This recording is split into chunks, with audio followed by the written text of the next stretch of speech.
नमस्कार। आज हम बात करेंगे राग रागिनी पद्धति के बारे में। राग रागिनी पद्धति जो है वो राग वर्गीकरण का ही एक प्रकार है। इसमें राग को और रागिनी को पुरुष और स्त्रीवाचक यानी पति पत्नी के रूप में, और राग पुत्र और पुत्रवधू यानी कि एक परिवार की तरह ये सारा कॉन्सेप्ट बनाया गया है, जिसमें पति है, पत्नी है और उनके पुत्र पुत्री हैं, पुत्रवधू है या पुत्री है। तो इस वर्गीकरण में 4 मतों का उल्लेख विशेष रूप से मिलता है। पहला है शिव मत या सोमेश्वर मत, दूसरा है भरत मत, तीसरा कल्लिनाथ मत या कृष्ण मत, और चौथा है हनुमत मत। इन मतों के मानने वाले विद्वानों में मुख्य 6 रागों के बारे में भी मतभेद था। देखिए, इसमें कॉन्सेप्ट यह है कि 6 राग हैं और उसकी 36 रागनियाँ हैं। ठीक है, तो जो 6 राग इन्होंने माने हैं चारों ने, वो 6 रागों में भी इनमें मतभेद रहा है कि किसी ने कोई 6 राग माने हैं और किसी ने कोई 6 राग माने हैं। कुछ एक राग जो हैं कि वो सभी में कॉमन है, लेकिन कुछ एक रागों में उनमें भिन्नता पाई जाती है। अब वो किस तरह से है देखते हैं आगे। ये है पहला मत, शिव मत या सोमेश्वर मत। इसके 6 राग और 36 रागनियाँ इस प्रकार हैं। देखिए, इन्होंने जो 6 राग माने हैं वो है श्री, बसंत, पंचम, मेघ, भैरव और नटनारायण। अब इसके बाद अगर बात करें तो भरत मत की, तो भरत मत में भी श्री भी है, भैरव भी है, मेघ भी है, दीपक भी है, हिंडोल, मालकोंस। तो ये देखिए, हिंडोल और मालकोंस इसमें नहीं है, लेकिन उसमें है। इसी तरह से कल्लिनाथ या कृष्ण मत जो है उसमें मालकोंस नहीं है, भैरव की जगह भैरवी है। तो इस तरह से कुछ कुछ रागों में इनमें डिफरेंस है, किसी ने कुछ कोई और किसी ने कोई। लेकिन जैसे 2-3 जो राग हैं, जैसे मेघ हुआ, श्री हुआ, ये लगभग सभी मतों में हैं। अब प्रत्येक राग की 6 रागिनियाँ हैं। शिव मत में देखिए, आगे जब हम बात करेंगे तो प्रत्येक मत में 6 राग और 36 रागनियों का कॉन्सेप्ट नहीं है, 6 राग और 30 रागनी का कॉन्सेप्ट भी है। तो इस बात को आप ध्यान रखिए कि किस मत में 6 राग 36 रागनी है और किस मत में 6 राग 30 रागनी है। ठीक है, तो शिव मत में है 6 राग और 36 रागनी। अब ये जो 6 राग हैं, अच्छा होगा, रागिनियों के नाम तो खैर नहीं पूछे जाते हैं एग्ज़ाम में, लेकिन ये जो 6 राग हैं इनके नाम आप याद कर लीजिए, तो आपको एग्ज़ाम में अगर पूछा जाएगा तो किसी तरह का कोई कन्फ्यूज़न नहीं होगा। तो शिव मत को जो मानने वाले हैं उनमें पंडित दामोदर जो हैं उनका नाम लिया जाता है, मैं विशेष रूप से, जिन्होंने संगीत दर्पण ग्रंथ लिखा है। इन्होंने 6 राग मानकर उनकी 6 रागनियाँ मानी हैं। ठीक है, तो 6 राग 36 रागनियों का इनका कॉन्सेप्ट है। लेकिन कुछ विद्वान जो थे उन्होंने, जैसा कि मैंने अभी पहले भी बताया, कि 6 राग और 30 रागनियों का कॉन्सेप्ट मानते थे, कि वो हर राग की 5-5 रागिनियाँ मानते थे। शिव मत में तो 6 राग और 36 रागनियों का कॉन्सेप्ट है। लेकिन भरत मत और हनुमत मत जो है, अब आगे जो हम अभी पढ़ेंगे, उसमें 6 राग और 30 रागनियों का कॉन्सेप्ट माना गया है, यानी कि हर राग की 5-5 रागिनियाँ हैं। ये देखिए भरत मत। अब भरत मत में प्रत्येक राग की 5 रागिनियाँ हैं। अब इतना तो आप कैलकुलेशन समझ पाएंगे कि जब एक राग की 5 रागिनियाँ हैं तो 6 जब राग हैं तो 5 को 6 से गुना करेंगे तो कितना हुआ, 6 पंजे 30, तो 30 रागिनियाँ हो गई। और 6 राग हैं मुख्य, तो 6 राग और 30 रागिनी, इस तरह से कॉन्सेप्ट है। तो आप इनके नाम ज़रूर, मुख्य रूप से तो यही पूछा जाता है कि 6 राग 30 रागिनी या 6 राग 36 रागिनियों का जो मत है वो किसका 30 रागिनी को मानता है और किसको 36 को मानता है, क्योंकि राग तो 6 ही माने हैं सभी ने, पर रागिनियों में डिफरेंस है। और अगर रागों के नामों में बात की जाए तो फिर रागों के नामों में भी भिन्नता आती है। तो ये आप ज़रा याद कर लीजिएगा। इसके बाद आता है कल्लिनाथ मत। इसमें भी 6 राग और 36 रागिनियाँ हैं। शिव मत और कल्लिनाथ, इन दोनों में 6 राग 36 रागिनियाँ हैं, और भरत मत और हनुमत मत इसमें 6 राग और 30 रागिनियों का कॉन्सेप्ट है। ठीक है, ये हनुमत मत हो गया जिसमें 6 राग और 30 रागिनियों का कॉन्सेप्ट है, यानी कि प्रत्येक की 5-5 रागिनियाँ।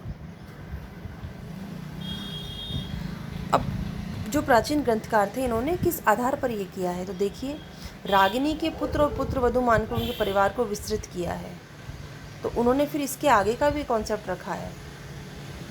तो ये जो मत प्रचलित थे उस समय राग रागिनियों का जो स्वरूप था उस पर आधारित थे, किंतु आज के समय में तो इन सब कॉन्सेप्ट्स का, इन राग रागिनी पद्धति का कोई औचित्य नहीं रह जाता, क्योंकि आज के समय में तो ये प्रचलित ही नहीं है। आज के समय में तो हमें इनका स्वरूप भी नहीं पता है कि उस समय कैसा स्वरूप था। आज के समय में थाट राग पद्धति प्रचलित है, जो कि हमने पिछले लेक्चर्स में पढ़ी है, पर चूंकि ये हमारे इतिहास की बात है, प्राचीन समय के संगीत से संबंधित ये बात है, तो ये संगीत विद्यार्थियों को पता होना आवश्यक है। प्राचीन जो राग रागिनी पद्धति है उसका खंडन सर्वप्रथम 1813 ईस्वी में पटना के मोहम्मद रजा नामक जो राजा थे उन्होंने अपने ग्रंथ नगमाते आसिफी में किया है। उन्होंने प्राचीन राग रागिनी पुत्र वधू की कल्पना को गलत और अवैज्ञानिक बताया, क्योंकि राग और उनकी रागिनियों के स्वरों में समता नहीं पाई जाती। ये उनके रिसर्च या थ्योरी का हिस्सा था कि रागिनियों के और रागों के स्वरों में जब समानता नहीं है तो वो कैसे एक परिवार के या एक समूह के हो सकते हैं। मोहम्मद रजा जो थे उन्होंने अपने ग्रंथ में सर्वप्रथम बिलावल थाट को शुद्ध थाट माना है। देखिए ये क्वेश्चन भी बनता है कि सर्वप्रथम बिलावल थाट को शुद्ध थाट जो कहते हैं, कि बिलावल को थाट मानने का कॉन्सेप्ट सर्वप्रथम किसने दिखाया है, बताया, तो ये मोहम्मद रजा का नाम आप ध्यान रखिएगा, क्योंकि उस समय बिलावल थाट शुद्ध थाट नहीं हुआ करता था। काफ़ी थाट जो था वो शुद्ध थाट हुआ करता था प्राचीन समय में। इन्होंने ये पहले व्यक्ति हैं जिन्होंने आधुनिक समय के हिसाब से बिलावल थाट को शुद्ध थाट बताया था। उनके अनुसार राग और रागनियों के स्वरों में कुछ सामंजस्य अवश्य होना चाहिए। उन्होंने 6 राग और 30 रागनियों का अपना एक नवीन मत उस समय संगीतज्ञों के सम्मुख रखा। उन्होंने जो रागों के नाम रखे वो हनुमत मत से मिलते जुलते थे, लेकिन उनके स्वरों का जो था चुनाव वो अलग तरह का था। यह पद्धति भी काफ़ी समय तक प्रचलित रही उस समय जब आई, तो उसके बाद आधुनिक ग्रंथकारों द्वारा राग रागिनी पद्धति को छोड़कर थाट पद्धति का प्रचलन शुरू हुआ। तो देखिए प्राचीन ग्रंथकारों ने संगीत की उत्पत्ति देवी देवताओं से मानी है, और राग रागिनियों का संबंध पुरुष राग और स्त्री रागिनी के रूप में देव और देवी के रूप में ही मानकर उसका वर्गीकरण किया है। इन्हीं के राग रागिनियों के चित्र भी बनाए गए मध्यकाल में, राग रागिनी चित्रमाला करके, जो कि बहुत ज़्यादा प्रसिद्ध है।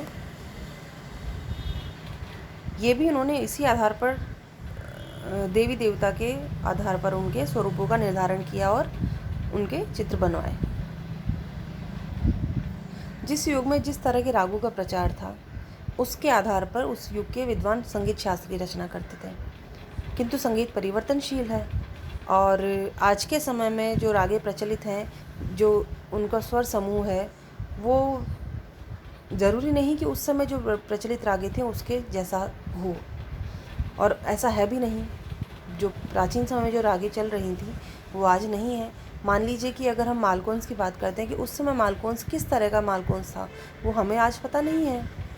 आज हमारे यहाँ मालकोंस प्रचलित है, पर स्वरों में कहीं ना कहीं बदलाव आ गया होगा। समय के साथ बदलाव आ ही जाता है। तो देखिए जैसा कि इन्होंने बताया है कि मालकोंस के प्राचीन समय में शास्त्रों में मालव कौशिक, मालकोस, मालकोंस, मालकेस आदि नाम मिलते हैं। संगीत दर्पण के जो रचयिता हैं पंडित दामोदर जी, उन्होंने मालव कौशिक के स्वर सारे गमा पध निसा बताए हैं, लेकिन आज के समय में जो मालकोंस है उसमें तो ऋषभ और पंचम वर्जित है। इसी प्रकार हृदय प्रकाश में हृदय देव जी ने सारे ग ध नि सा, यानी कि अब इन्होंने देखिए मध्यम और पंचम को वर्जित कर दिया है आरोह में, और सानी धम ग रे सा अवरोह में पंचम वर्जित कर दिया है। इस तरह से बताया है। तो देखिए राग का नाम तो वही है मालकोंस, लेकिन स्वरों में कैसे विभिन्नता हो गई है समय के साथ परिवर्तित होते होते। अब आज के समय में जो मालकोंस है, जैसा कि मैंने आपको बताया, रेप वर्जित होता है। सा ग म ध नि सा, उसमें भी गंधार धैवत और निषाद जो है वो कोमल लगाए जाते हैं।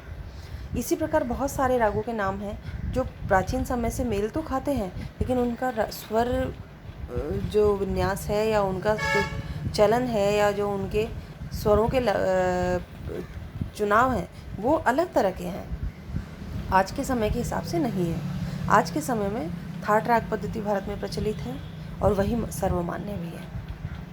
तो ये था आपका राग रागिनी पद्धति का टॉपिक, जो आज कंप्लीट हो गया है। आज के लिए इतना ही।